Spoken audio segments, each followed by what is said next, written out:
এখন যতটা সহজলভ্য তখন ততটা সহজলভ্য আমাদের জেনারেশনে ছিল না। 25 বছর আগে বাড়িতে সাইকেল চেয়েছিলাম, তো সেই সময় বলেছিল 9-এ উঠলে সাইকেল দেওয়া হবে। আর্থিক দৈন্যতার কারণে সাইকেল বাড়ি থেকে দিতে পারেনি। তারপর ওই শৈশবে মাধ্যমিক পরীক্ষার আগে টিউশনি পড়াই এবং সেই টাকা জমিয়ে সাইকেল কিনেছিলাম। এক দিদি কিছু টাকা দিয়ে সহযোগিতা করেছিলেন। আর এখন 25 বছর পর সেই সাইকেল ক্লাসে উঠলেই সরকার দিচ্ছে। এরকম ঘটনা আমার সাথে একা ঘটেছে তা নয়। নমস্কার, আমি জয়ন্ত, বারাসাত পৌরসভার শিক্ষা আধিকারিক। এই হাজারো সাইকেলের মধ্যে আমি সেই আমার হারানো স্বপ্নটাকে খুঁজে বেড়াই। বাবা সেই সময়কার দাঁড়িয়ে সিটিসির অ্যাকাউন্টেন্ট, মাইনে সেরকম বড় নয়, আমাদের পরিবারের সংখ্যাটাও অনেক বড়। আমি অষ্টম গর্ভে। বাবার কাছে চেয়েছিলাম একখানা সাইকেল, কারণ আশেপাশের সবাই যখন তখনকার দিনে সাইকেল চালিয়ে ঘুরে বেড়াতো, আমারও মনে হতো একটা সাইকেল যদি আমার হতো তাহলে হয়তো পড়তে যাওয়া, স্কুলে যাওয়াটা আমার কাছে অনেক সুবিধা হতো। কিন্তু সে সময় পারিনি, বা আমার কোনো এতে অভিযোগও নেই আমার বাবার প্রতি, কারণ সেই সময়টা বাবার দেওয়ার মতো পরিস্থিতি ছিল না। কারণ এতগুলো ভাই বোনকে সবাইকে পড়াশুনো করিয়ে বাঁচিয়ে রাখার পর উদ্বৃত্ত টাকাটা তো সেইভাবে ছিল না, যার জন্য সেদিনকে সাইকেলটা পাইনি। কিন্তু আমার হাত ধরে আজকে পশ্চিমবঙ্গের মুখ্যমন্ত্রী মমতা বন্দ্যোপাধ্যায় তিনি চিন্তা করেছেন যে এই বাংলার যারা প্রান্তিক মানুষ, প্রতি মহল্লায় মহল্লায় হয়তো বিদ্যালয় তৈরি করা যাবে না, কিন্তু বিদ্যালয়টা যদি কাছে নিয়ে আসা যায়, সবাই যদি ভালোভাবে পড়াশুনো করতে পারে, তার জন্য আমাদের মাননীয় মুখ্যমন্ত্রী তিনি চেয়েছেন যে সবুজ সাথী সাইকেল ক্রিং ক্রিং শব্দে স্কুলের দিকে এগিয়ে যাক, সবাই শিক্ষামুখী হোক। আজকে আমি আধিকারিক হয়ে আমার মমতা বন্দ্যোপাধ্যায়ের প্রতি শ্রদ্ধা জানিয়ে বলছি, অনেকগুলো করে সাইকেল আমরা আজকে প্রত্যেকদিন স্কুলের হাতে তুলে দিচ্ছি। 26টা স্কুল, তার অনেকগুলো ছাত্র, প্রায় 4,000 পোর্টালে তাদের নাম রয়েছে। সেই সমস্ত ছাত্রছাত্রীরা আজকে হাসি মুখে সাইকেল নিয়ে যাচ্ছে। আমি একজনকে জিজ্ঞাসা করছিলাম কেমন লাগছে, বলছে না সত্যি দিদির তুলনা নেই। অভিভাবকরা বলছেন যে তারা শিক্ষামুখী হচ্ছে, তাদের আরও আগ্রহ বাড়ছে শিক্ষার প্রতি। আমরা শুধু বার্তা দিচ্ছি, শুধুমাত্র সাইকেল নিয়ে এইটুকু পড়াশোনা নয়, পড়াশোনার মাত্রাটা যেন অনেক দূর হয়, অনেক শিক্ষায় শিক্ষিত হোক, আর প্রত্যেকটা বাংলার প্রত্যেকটা ছাত্রছাত্রী শিক্ষামুখী হোক। স্কুল ছুট যেন আর না হয়, পড়াশোনাটাকে তারা ভালোভাবে চালিয়ে যায়। জয়দার কাছে শুনবো, ওনার নাম জয়ন্ত হলেও ডাকনাম জয়। জয়দার কাছে শুনবো যে সাইকেল উনি কত বছর বয়সে অতপর পেলেন। আমি পেলাম যখন, বলতে গেলে তখন আমি মাধ্যমিকের সময়, তার আগে চেয়েছিলাম বাবার কাছে। বাবা বলেছিল মাধ্যমিক পাস কর, সাইকেল দেবো। কিন্তু তারপরে মাধ্যমিক পাস হয়ে গেল, উচ্চ মাধ্যমিক পাস হলো, গ্র্যাজুয়েশনের মুখে গিয়ে তখন আমি একটু ছবি আঁকাআঁকি করি। আঁকাআঁকি করে তার কিছু টাকা পয়সা জমিয়ে আমি সাইকেলটা কিনেছিলাম। কিনে প্রথম চড়িয়েছিলাম বাবাকে। আজকে বাবা নেই, 2006 সালে গত হয়েছেন। আমি অভিযোগ করি না, কারণ বাবা তো সেই সামর্থ্যটা আমাকে তৈরি করতে সাহায্য করেছে ছোটোবেলা থেকে, খাবার দিয়ে, পড়াশোনা দিয়ে, বাঁচিয়ে রেখে আজকে আমি যতটুকু করতে পারলাম সেটা বাবাই করলো পক্ষান্তরে।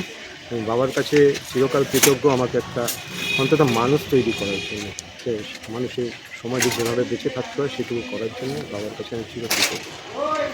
সাইকেলের সাথে আমাদের সম্পর্কটা, আমাদের জেনারেশনের সম্পর্কটা এরকমই ছিল। আমার সেই সাইকেল আজও আছে, অন্যে চালায়। আমার এক পরিচিত জন, তিনি সেই সাইকেলটা চালান এবং সেই সাইকেল আমার প্রথম বান্ধবী, আমার প্রথম বন্ধু। কারণ সাইকেলে করে তখন আমরা অনেক দূর অবধি, যেটাকে এখনকার লং ড্রাইভ বলা হয়, আমরা সাইকেলেই লং ড্রাইভ করতাম আমাদের সময়ে। আর যখন গুড়ি গুড়ি বৃষ্টি পড়তো, আর ওই সাইকেল চালিয়ে স্কুল থেকে ফেরার পর 1-1.5 ঘন্টা মাইলের পর মাইল, তখন এত ব্যস্ততা ছিল না, রাস্তায় যানবাহন ছিল না, আমরা ঘুরতাম সেই সাইকেল। এই ঘটনা আমার সাথে, জয়দার সাথে যে হয়েছে এমন নয়। বাংলার এমন কোনো পাড়া নেই, বিশেষ করে গ্রামীণ এলাকা বা মফস্বল এলাকায়, যেখানে এরকম ধরনের সাইকেলের সাথে স্মৃতি নেই। কারণ তৎকালীন অর্থনীতি, সরকারি বেসরকারি সমস্ত কর্মচারী যারা কর্মক্ষেত্রে কাজ করতেন, আমাদের বাবা, জ্যাঠা, কাকারা, সেই সময়ের বেতন অতীব অল্প ছিল। তো স্বাভাবিকভাবে সেই সাইকেল এখন এতটাই সহজলভ্য যে সরকার দিচ্ছে, আজ আমি দেখছিলাম যখন বিতরণ করা হচ্ছে, সাংবাদিকতা করার সূত্রে অনেক দিন ধরেই দেখছি, কিন্তু হঠাৎ করে এই সাইকেল বিতরণ দেখলেই মনে পড়তো, কিন্তু আজ হঠাৎ করে জয়দার সাথে গল্প করতে করতে যখন মিলে গেল, তখন মনে হলো যে না, যে সাইকেলটা এই প্রজন্ম এত সহজে পাচ্ছে, এই সাইকেল আমাদের কাছে কতটা কঠিন ছিল, কতটা স্বপ্নের ছিল, কতটা আদরের ছিল এই দ্বিচক্র যান অর্থাৎ দু চাকার বাহন।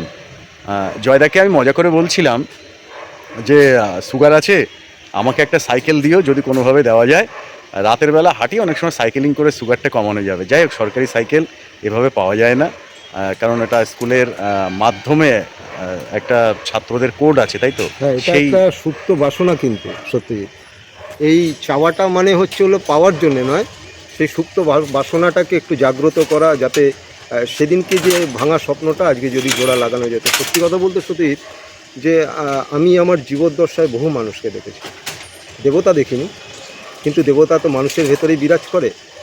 পশ্চিমবঙ্গের মানবিক মুখ্যমন্ত্রী দীর্ঘায়ু হন, কারণ ওনার যে চিন্তা ভাবনা, আমরা রেনেসা দেখেছি প্রচুর ইতিহাসের পাতায়, কিন্তু বাস্তব অর্থে নবজাগরণ যিনি ঘটিয়েছেন, যিনি নারী শক্তিকে নতুনভাবে উদ্দীপনার সঙ্গে নারী শক্তিকে যিনি জাগ্রত করেছেন, তিনি মমতা বন্দ্যোপাধ্যায়। ওনার দীর্ঘায়ু কামনা করি।